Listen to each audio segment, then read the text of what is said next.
अंधेर नगरी, चौपट राजा, और ये सब देखना है भैया तो गुजरात में आ जा। आखिर बिल्किस बानो थी इसलिए उसको रिहा किया गया। सरिता होता तो रिहा नहीं होता वो। और मैं ब्राह्मण हूं, मैं हिंदू हूं, लेकिन उससे पहले मैं इंडियन हूं।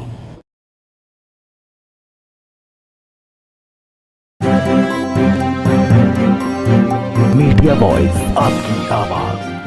नमस्कार, आदाब। मीडिया वॉइस में आप सभी का स्वागत है। मैं हूं आपके साथ अल्फराज शेख। आज हमारे साथ बातचीत करने के लिए मनमोहन गामा साहब हैं, जो AIMIM के पंडित साहब हैं।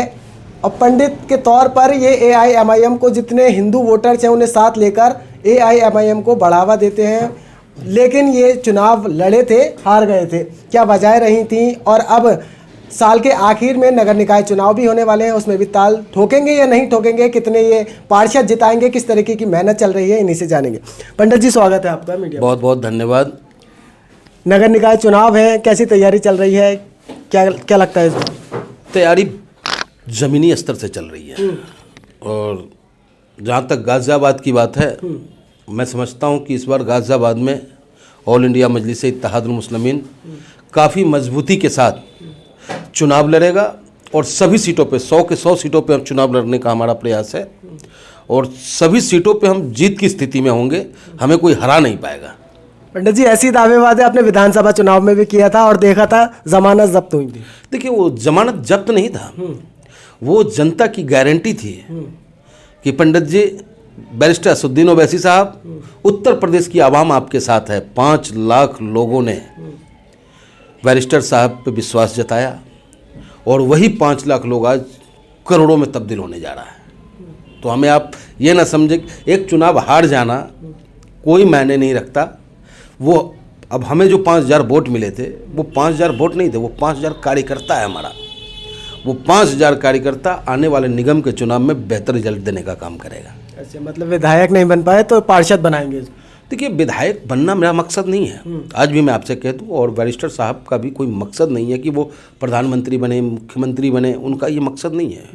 उनका मकसद है कि जो अब तक आज़ादी के बाद जो लोगों को मिलना चाहिए था, नहीं मिल पाया, उस अधिकार को दिलाने हम चले। हम सेवा के भाव से चले हैं, शासक बनने नहीं चले। हम विधायक बन करके, गनर ले करके अपने लोगों को धमकाने के लिए हम नेता नहीं बनने जा रहे हैं। हम तो उनका सेवक बन के सेवा करेंगे। और आपके माध्यम से अपील करते हैं अपने गाज़ियाबाद की जनता और पूरे हिंदुस्तान की जनता से कि आप यकीन माने कि बैरिस्टर असदुद्दीन ओवैसी साहब सेवक हैं आपके। वो आपके हक की आवाज़ को बुलंद करेंगे, आपको अधिकार दिलाने का काम करेंगे वो, और आप में से ही किसी को वो नेता बनाने का प्रयास करेंगे। यहाँ मुस्लिम वोटर हैं, कहा जाता है कि AIMIM मुस्लिमों की आवाज़ उठाती है। आप एक पंडित होने के बाद कितने पंडितों और कितने हिंदुओं को आपने अपनी पार्टी में साथ लिया है? देखिए, पहली बात तो ये कहना गलत है कि बैरिस्टर साहब मुसलमानों की बात करते हैं, और अगर करते हैं तो गलत नहीं करते हैं। कमज़ोरों की बात की जाएगी, नहीं की जाएगी। इस आज़ादी के बाद अपने देश में अगर आज राजनीतिक रूप से कोई पिछड़ा है, शिक्षा के आधार पे कोई पिछड़ा है, स्वास्थ्य के आधार पे कोई पिछड़ा रह गया है, तो वो मुसलमान रह गया। तो जो कमज़ोर है उसकी आवाज़ बनना ही तो नेता का एक काम है। और मैं ब्राह्मण हूँ, मैं हिंदू हूँ, लेकिन उससे पहले मैं इंडियन हूँ, भारतीय हूँ। और एक भारतीय होने के नाते मेरा अधिकार है, मेरा कर्तव्य बनता है कि भारत माँ के जितने भी संतान हैं, उस हर चेहरे पे चमक हो, हर चेहरा खिलता हुआ नजर आए, तभी जाके भारत विश्वगुरु बन पाएगा। तो उसी कड़ी को लेकर के हम लोग आगे चल रहे हैं। विश्वगुरु भाजपा बना तो रही है, पूरे विदेशों में डंका बज रहा है। आप कह रहे हैं कि विश्वगुरु तब बनेगा? कैसे आप उम्मीद करते हैं? आप खुद सोचो कि आप 4 भाई हो, 3 भाई बहुत अच्छे हो, और एक भाई की स्थिति इतनी दयनीय हो गई कि वो अपने जीविकोपार्जन के लिए दर दर भटक रहा हो, स्वास्थ्य और शिक्षा के लिए भटक रहा हो। तो आप उम्मीद करते हैं कि समाज के लोग आपको बेहतर परिवार कहेंगे कि 3 बहुत बढ़िया और एक खराब है, इसलिए आपको बहुत बेहतर कहेंगे? नहीं। जब तक हम चारों बेहतर नहीं हो जाएंगे, हमारा परिवार बेहतर नहीं होता। उसी तरीके से हिंदुस्तान की ताकत है मुसलमान।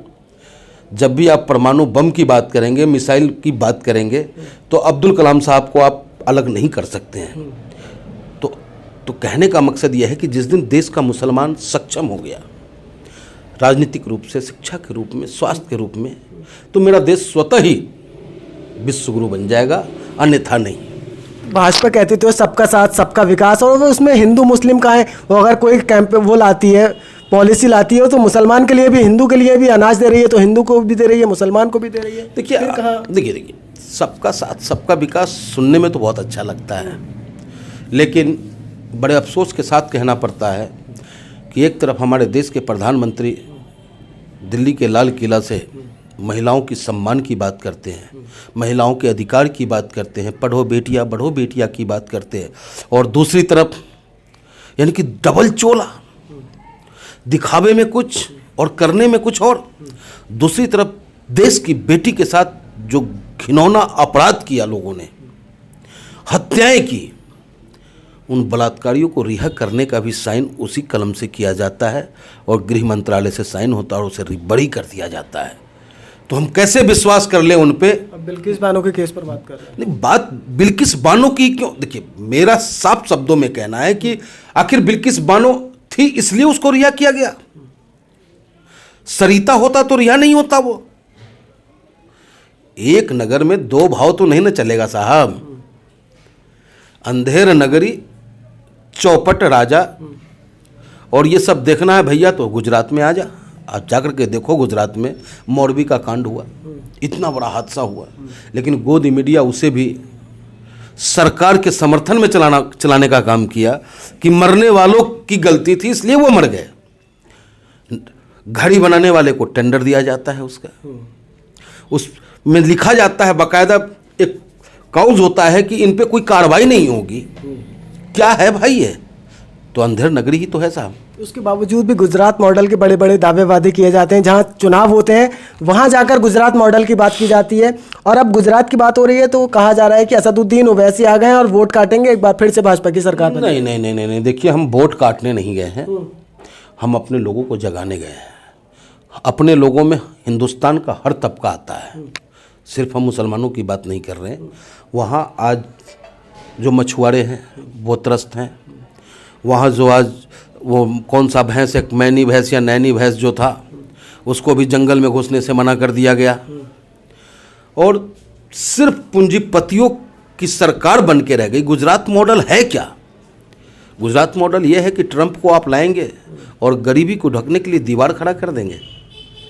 तो ये गुजरात मॉडल गुजरातियों को नहीं चाहिए। वाकई में गुजरात से गरीबी खत्म होनी चाहिए।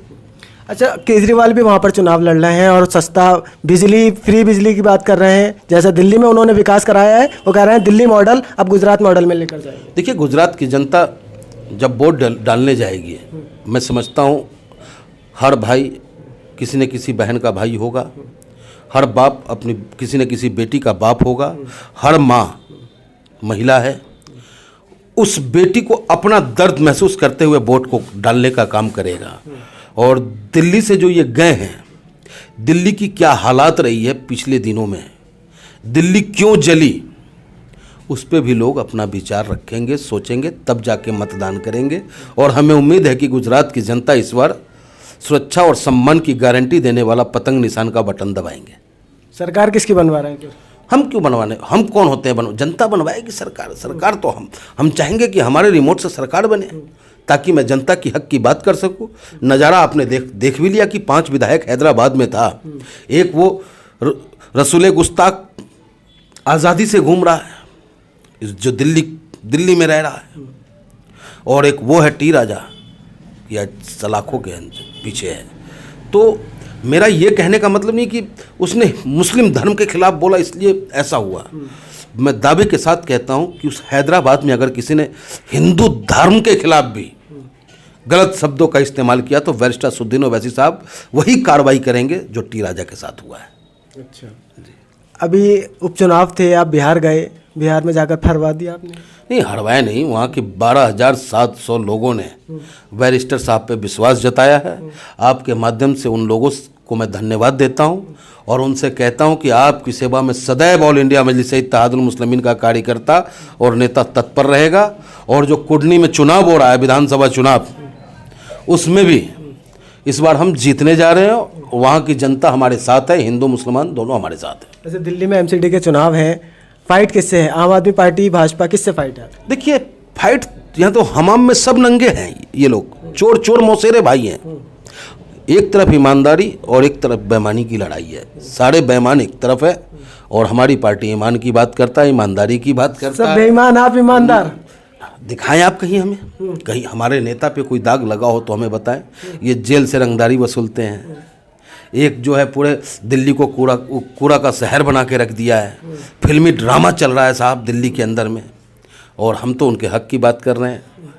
तो हम समझते हैं कि दिल्ली की जनता इस बार बैरिस्टर साहब पे विश्वास जताएगा और इंडिया मजलिस इत्तेहादुल मुस्लिमीन के उम्मीदवार को भारी मतों से जिताकर अपनी सेवा करने का मौका देगा। क्या मुद्दे हैं? मुद्दे क्या है? आपका कोई मैनिफेस्टो होना चाहिए ना, जैसे केजरीवाल कहते हैं कि मोहल्ला क्लिनिक बनाई और बिजली, पानी, हर तरीके की उन्होंने दिल्ली में सुविधाएं दी हैं, जिनका दावे वादे करते हुए वो गुजरात पहुंचे हैं। आपके क्या मुद्दे हैं? किन मुद्दों को लेकर चुनाव लड़ रहे हैं? देखिए ये लोग सिर्फ वादा करते हैं, और जहाँ तक मुद्दों की बात है तो सबसे बड़ा मुद्दा है दिल्ली हिंदुस्तान का दिल है, और दिल में ही टकरार पैदा हो जाए तो बड़ा दर्द होता है साहब।